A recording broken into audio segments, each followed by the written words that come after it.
oyunun qəhrəmanlarından biri Hakimdir. Yəni başlayaq bundan. Yəni Hakim orada o birinci moment var idi.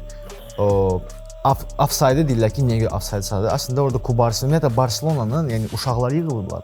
Uşaq yığınıdır deyə uşaqskoy səhvlər edirlər. Kubarsi ikinci dəfə topa niyə toxunur, mənə çatmır. Lüboy orada Araujo olsaydı, misal o topa toxunmaz. Çünki Araujo bilsən, yox, Araujo bilmədiyindən toxunmaz topa. O qədər toydu o. Christensen olsaydı toxunmazdı. Çünki bilir ki, ikinci dəfə mən toxunuram, offside yoxdur orada. Epizod davam edir. Mən epizod davam elətdirirəm. O səhv idi.